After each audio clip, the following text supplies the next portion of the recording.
वही तो दवाई होगी जिससे इसका इलाज हो सके। मेरा मतलब है कुछ वक्त गुजर जाए, थोड़े अरसे के बाद मेरी बेटी की शादी है। अच्छा तुम बस ये वक्त गुजर जाए, फिर मैं सर्जरी करवा लूंगा। देखें, हर मर्ज की एक स्टेज होती है। अब आप जिस स्टेज पर हैं उस पर दवाइयाँ आपको ठीक नहीं कर सकती। ओपन हार्ट सर्जरी ही इलाज है। नहीं डॉक्टर साहब, मैं सर्जरी नहीं करवा सकता। अगर मैंने सर्जरी करवा ली तो मेरी सारी जमा पूंजी मेरे इलाज को लग जाएगी और मेरी बेटी की शादी नहीं होगी। हाँ, मुझे दवाइयाँ लिखते हैं, हो सकता है मैं उन्हीं से ठीक हो जाऊँ। शाकिर साहब, आप समझ क्यों नहीं रहे? मैं समझ रहा हूँ डॉक्टर साहब, मैं समझ रहा हूँ। आप नहीं समझ रहे मेरी मजबूरी। बस आप मुझे दवाइयाँ लिख के दे दिए, मैं आपको बेहद शुक्रगुजार होऊंगा। हो सकता है मैं इन दवाइयों से ठीक हो जाऊँ, और अगर फर्क ना पड़ा तो फिर मैं सर्जरी करवाने के बारे में सोचूंगा। ठीक है, जैसे आपकी मर्जी। लेकिन मैं इसमें लिख देता हूँ कि जो आपकी कंडीशन है उसके लिए ओपन हार्ट सर्जरी बहुत ज़रूरी है। लेकिन मैं आपके कहने पे दवाइयाँ लिख के दे रहा हूँ। ओके? बहुत शुक्रिया डॉक्टर साहब।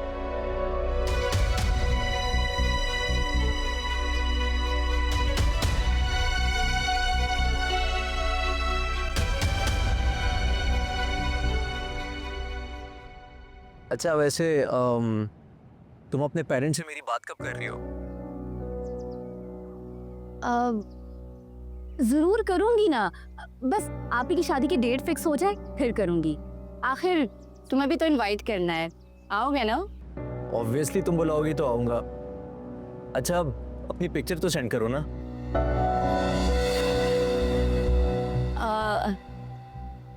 पिक्चर? हाँ, एंगेजमेंट पे जब तैयार हुई होगी तो पिक्चर्स तो ली होंगी ना, मुझसे शेयर करो। अब वो इतना टाइम ही नहीं मिला।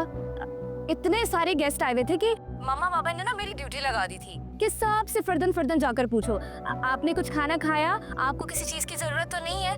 तुम्हें पता है मैं इन सब में इतना बिजी हो गई थी कि अब बहुत ज्यादा टायर्ड फील कर रही हूँ। अच्छा चलो, वीडियो तो बनी होगी ना, वही शेयर कर दो। फवाद, तुम्हें मैंने बताया ना कि हुमा आपी के ससुराल वाले इतने ज्यादा कंजर्वेटिव हैं कि उन्होंने वीडियो तक भी बनाने नहीं दी। मतलब मैं तुम्हें नहीं देख सकूंगा कि तुम कैसी लग रही थी। फवाद, मैं तुमसे बाद में बात करूं? वो मामा बुला रही है, शायद कुछ काम है। Okay bye. Okay bye.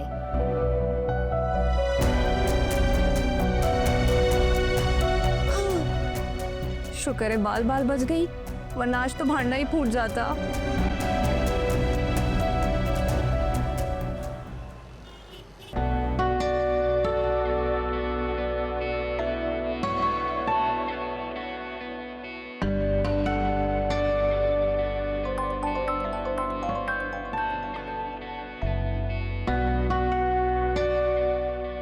Hello. अस्सलाम वालेकुम। वालेकुम अस्सलाम। कैसे हैं आप? मैं तो बिल्कुल ठीक हूँ, तुम कैसी हो? मैं भी बिल्कुल ठीक हूँ। अब आपको डिस्टर्ब तो नहीं किया? बिजी तो नहीं थे ना आप? बिजी तो मैं था, लेकिन तुम जब चाहो कॉल कर सकती हो। आफ्टर ऑल मंगेतर हो मेरी, अब तुम्हारे लिए तो वक्त निकालना ही पड़ेगा।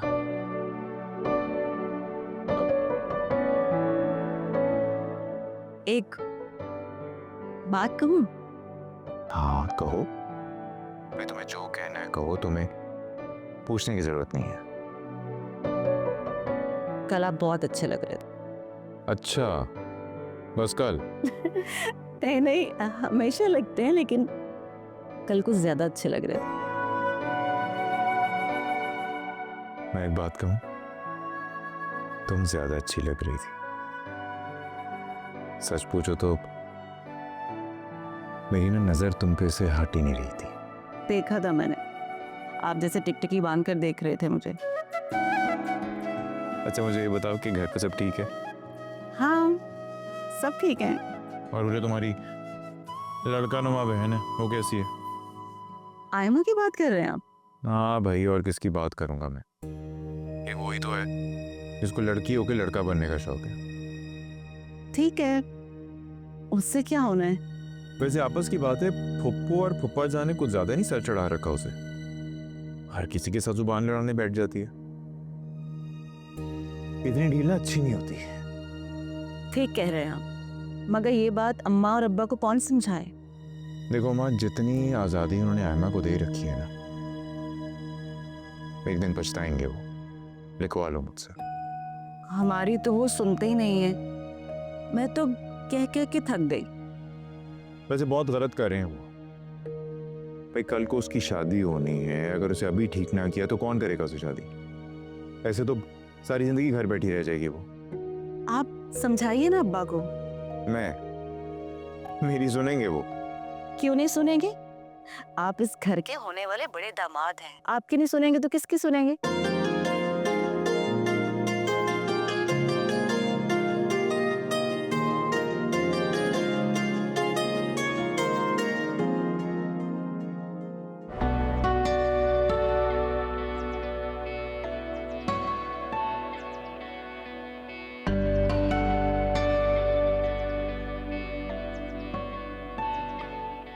आयमा, कहाँ भागी चली जा रही हो?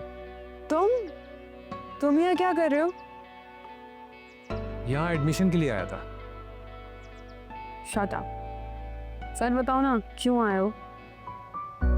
सच बताऊं, मैं देखने आया था। क्या काम था, क्यों आए हो? भाई जरूरी काम था तभी तो यहाँ आया हूँ। बाकी बातें रास्ते में करेंगे, चलो मेरे साथ। लेकिन कहाँ? तो नहीं बताऊंगा तो नहीं जाओगी मेरे साथ? इतना ट्रस्ट नहीं है मुझ पर? ऐसी कोई बात नहीं है, लेकिन पहले पता तो चले कि हम जा कहाँ रहे हैं और कितना टाइम लगेगा। लंच में जा रहे हैं हम। कौन सवालात करती हो तुम? अब चलकर गाड़ी में बैठ जाओ, बाकी बातें रास्ते में कर लेंगे। शायद मैं नहीं जा सकती, क्यों नहीं जा सकती हैं? क्योंकि अब्बा की तबीयत ठीक नहीं है, इसलिए मैं नहीं जा सकती। क्या हो पापा जान को? पता नहीं क्या हुआ, लेकिन बिल्कुल सही बैठे हुए थे, अचानक उनके सीने में दर्द होने लगा। मैंने, अम्मा ने, हम सब ने कहा कि हॉस्पिटल चलते हैं, लेकिन नहीं, उन्होंने एक बात नहीं मानी। मुझे बहुत टेंशन हो रही है। अम्मा ये तो वाकई परेशानी की बात है, उन्हें कल ही हॉस्पिटल चले जाना चाहिए था। इसलिए मैं परेशान हूँ कि खुदा ना खास्ता कोई बड़ा मसला ना हो जाए। और उन्होंने मुझसे वादा किया था कि वो आज हॉस्पिटल जाएंगे, इसीलिए अब मुझे जल्दी घर जाना है और ये देखना है कि वो डॉक्टर के पास गए हैं या नहीं। हाँ ठीक है, मैं भी चलता हूँ साथ में, और मेरी गाड़ी में लेके चलते हैं उन्हें। शयान तुम परेशान मत हो, मैं मैनेज कर लूँगी, मैं पहले भी उन्हें लेकर गई हूँ। तो मेरी गाड़ी में जाने में क्या मसला है? मुझे कोई मसला नहीं है, और तुम प्लीज़ मेरी आदतें ख़राब मत करो। मेरे ऊपर जो जिम्मेदारियाँ हैं उन्हें मैं खुद पूरा करना चाहती, किसी को अपनी बैसाखी नहीं बनाना चाहती। तो मैं भी तुम्हारा सहारा नहीं बनना चाहता, तुम्हारा साथ देना चाहता हूँ एमा। तुम्हें पता है कि मैं नहीं मानूंगी, फिर भी तुम टाइम ज़ाया कर रहे हो, अपना भी और मेरा भी। हम लंच फिर कभी कर लेंगे, प्लीज़ अब तुम जाओ, अपना ख्याल रखना। खुदा हाफिज़।